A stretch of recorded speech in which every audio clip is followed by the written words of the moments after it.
Hello everyone and welcome to Crafting Around with Miss Heather. Today we will be making the 4th of July wreath craft. Everyone grab your craft kit and let's get crafting. Let's go over what's in your craft kit.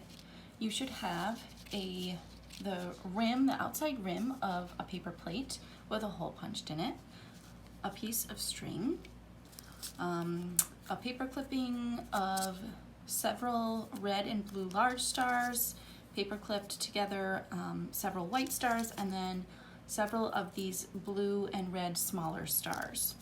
All right, get everything ready. The only other thing that you're going to need for this craft is some glue, and if you've done the Crafting Around videos with me before, you know that I always like to put a little bit of glue in a cup like this and apply with Q-tip. That's just my favorite way of doing it, or a paintbrush. If you have liquid glue in a bottle, that will work. A glue stick might work okay if that's all you have. Just be very liberal. Don't be afraid to really apply the glue on the paper plate and the stars to get them to stick. So all you need to do is get your glue and we are ready to go. Let's get started. The first thing we're going to do for our craft is take our paper plate and our piece of string, and we're going to tie the string through the hole punch on the paper plate, so that when we are finished with our wreath, we will have a way to hang it. And also this will remind us by tying the string not to accidentally cover up the hole. So now if you cover up the hole with your paper stars, it's okay because we've already tied the string. So there are a couple of different ways that you can do this. My favorite way of attaching strings like this or ribbons to hang things is to take your string and fold it in half so that both the ends meet like this. So one end you have the ends of the string, and on the other half is a loop. You can see that. And then what you're going to do, take the loop end, feed it through the hole punch. And it's a little tricky maybe. Feed it through the hole punch like that. So I did it front to back through the hole punch.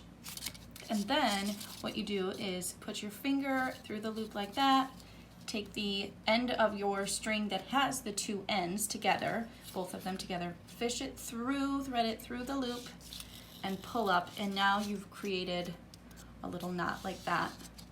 And then when you go to hang it, what you want to do is you can have a grown-up help you, or just tie a knot at the other end of the string like that. And then when we're all finished, you'll be able to hang that nicely somewhere in your house to decorate for the 4th of July. Okay, so if you have attached your string, then you are all set to start gluing on the stars. So just push that aside. Make sure you do not glue, you don't want to glue the stars over your string because then you won't be able to hang it. So just kind of push that up and out like that.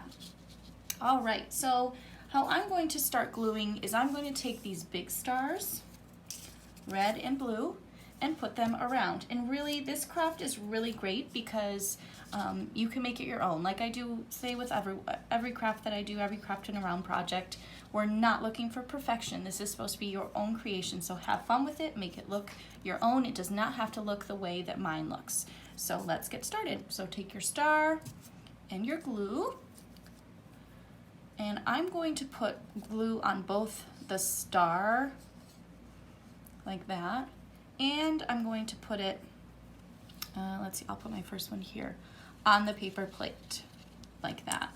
Put that aside, and then you're simply going to attach and press, maybe hold for a few seconds, because of course liquid glue does take a little bit longer to dry and adhere, like that.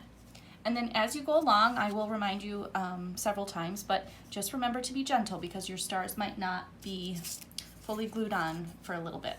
And now I'm going to take a red one and my glue again. Oops. And I'm going to apply it on the star. And then let's see, where do I want to put this one? Oh, let's see, right back here. Glue on the paper plate as well for extra stickiness, and I'm just going to kind of press that down. I probably should have reminded you of this before, but it's always good to have a working, I have a piece of paper down. Some people like to use cardboard, a mat, something where it's okay if you get glue on your work surface. Okay. And you're just going to continue to glue your stars. Let me move this up so you can see. On and around your paper plate in any order and design you want. You do not have to use all of the stars that were provided in your craft kit. If you get to a certain point and you're happy with how it looks, then use the stars for something else or just recycle them. You don't need to use all of them if you don't want to. All right, so I'm going to continue gluing on my big stars around my wreath. As you can see, I've glued on all of my 6 big stars, and they're still wet, so I'm going to just continue to push them down as I go along, but we're ready for the next step. And what I'm going to do for my next step is glue on the white stars. That way I can put them where I want and then sort of fill in with the smaller blue and reds. So if you want to follow along with me, go ahead, grab your first white star, glue on the star, a little bit on the wreath, and now you're going to start to see, if you're doing it how I'm doing it, maybe you've already run into this, a little bit of overlap with the stars, but that's okay because we're going for a pretty wreath design. So again, glue on the star, and then glue, well, I didn't put glue on the plate there, but that should be okay. If it starts to come loose, I'll just stick a little bit under there. All right, and so I'm going to continue to glue on my white stars around my wreath. How is yours coming along? I bet it looks great. As you can see now, I have all of my 6 white stars glued on to my wreath, and the next thing I'm going to do is fill in with the smaller red and blue stars. And if when you go around, when you're finished, if a little bit of the paper plate is showing, that's okay. I don't necessarily think that the paper plate can't be showing because it's white and that's one of our colors, right? Red, white, and blue.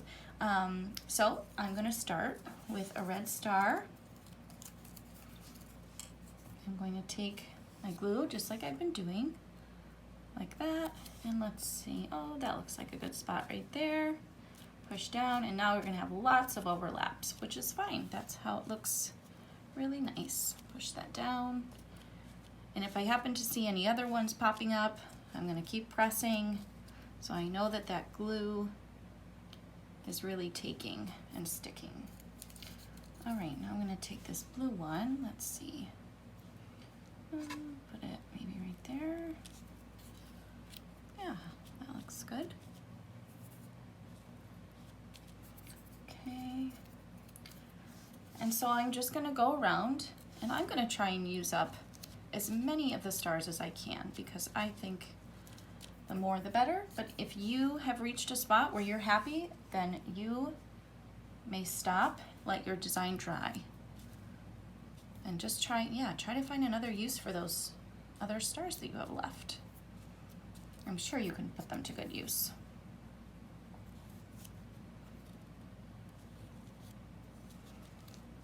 I'll kind of show you, I know you can't quite see the whole wreath as I'm working, but that's kind of what I have so far. So I'm just kind of filling in.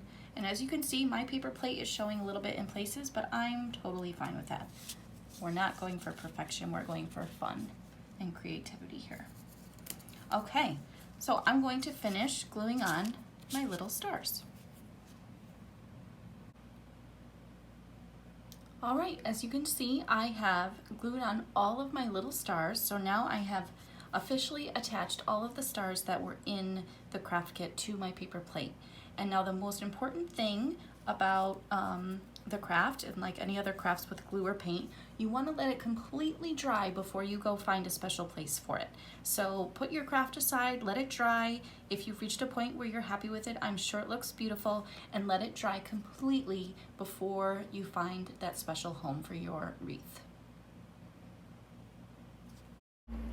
My wreath is now dry and is officially and proudly hanging in our home. Thank you so much for joining me today for Crafting Around with Miss Heather, and please be sure to share your creation on our Facebook page so we can see how wonderful your wreath came out. Happy 4th of July, everyone!